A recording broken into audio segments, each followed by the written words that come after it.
I was born in Mexico, in San Luis Potosí. My parents brought me here when I was 5 years old. I did not know I was undocumented until I was about 15 when I started thinking about college. And my parents were like, we don't have papers. And part of me was, why don't you just go get them? Not realizing how complicated it was. And I get really upset and angry because I couldn't go to college because my parents didn't have a green card. No, actually, my parents had green cards. This is the sucky part, was that they had green cards, but they couldn't get green cards for their children. I'm like, how does that make sense? And so I lived with the fear of being deported and separated from my parents. And it's so hard when you're a 15-year-old going, so if I get deported, I get sent to Mexico, how is that right, that your children can't get green cards when you're legal? And oftentimes it's the other way around in the Latino community, where it's the children that are born here, and then the parents are undocumented and they're going to get separated. So I grew up, I'm one of 7 kids. I have 4 sisters and 3 brothers. And I grew up in Boyle Heights, and I had a really tough time being, I was lucky that I knew I was a writer, so at least no one could discourage me from that. But my parents didn't want me to go to college. My father didn't believe women should be educated. They had very little education. So I forgive them because my parents were doing the best they could, but the kinds of messages that they were giving me about my role was so limiting. And I understand that, because they didn't have opportunities, for them, me finishing high school was the best thing for me, but then they expected me to go to work or get married. And, my dreams were so huge and big that it scared them, and so they often discouraged me. And they obviously encouraged my brothers, because my brothers were allowed to succeed. And I just was so angry.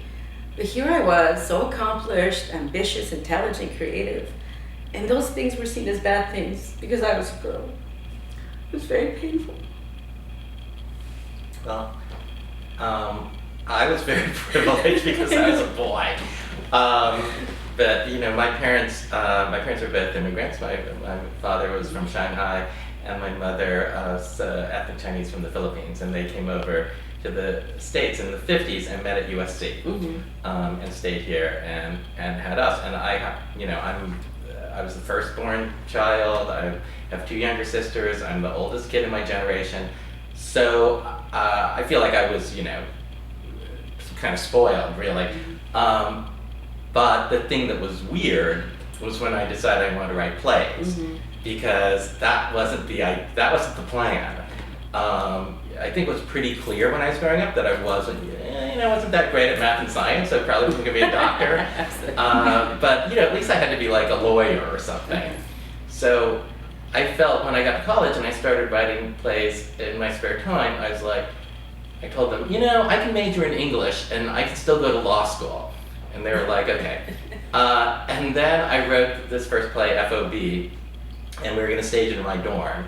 And my dad was like, he wanted to read it. And he'd never read, a play before. And so he saw some, swear words, and he's like, I send you to this fancy school and you write this junk. But then he also said to my mom, well, let's go up and see it at the college. And if it's good, we'll encourage him. And if it's bad, we'll tell him to stop.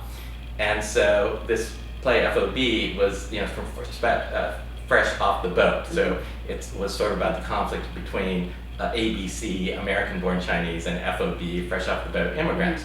And it incorporated, I think I lucked out in that I incorporated some immigration stories that my father had told me. So for that and other reasons, I guess, by the end of the performance in my dorm, he came up to me, he was like in tears, he was really moved. And after that, he decided that, they were gonna try and be supportive. And fortunately, I started having a career fairly quickly. So that was how I kind of navigated the notion of having Chinese parents and trying to be a playwright. I don't think parents are ever excited their kids want to be playwrights. No. I think we're always those, the weird duck that what the hell, why did you get that idea? My parents saw my very first play, which we call Simply Maria or the American Dream.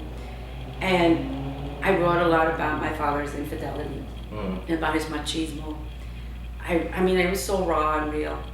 And what's interesting is that I invited my whole family because I was leaving to New York City the next day, so they all had to come see it and say goodbye to me. And my parents saw it, and they were like so embarrassed. So, and then the thing is, I kept watching to see the reaction, right? And my mother and my father started crying. Because one is, I felt embarrassed, but also I wrote about them when they were young and in love. And it really and so they immediately left. They didn't say they liked it or hate. They didn't say anything, they just left.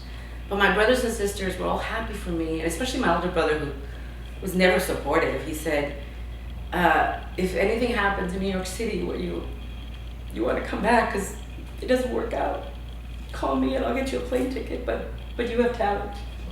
And it was the first time that my family found out I wasn't crazy, that I was actually creative. That's fantastic. So, yeah, you know, I tell people, like, playwriting for me has been therapy. Because I felt very broken, you know, I really didn't realize that, you know, I suffer from depression and also ADHD and a bunch of other little things like dyslexia. It was all undiagnosed because girls never got diagnosed with ADHD, and especially Latino immigrants, they don't go get any mental health. And so for me, writing was the way. I took my broken soul and I put it back together. And I feel very whole now, you know, because I'm able to cry publicly. I'm able to laugh. I'm able to really be an authentic, whole human being. So I really tell people that playwriting isn't just what I do, it's what saved my life, it's who I am. It's what I was born to do.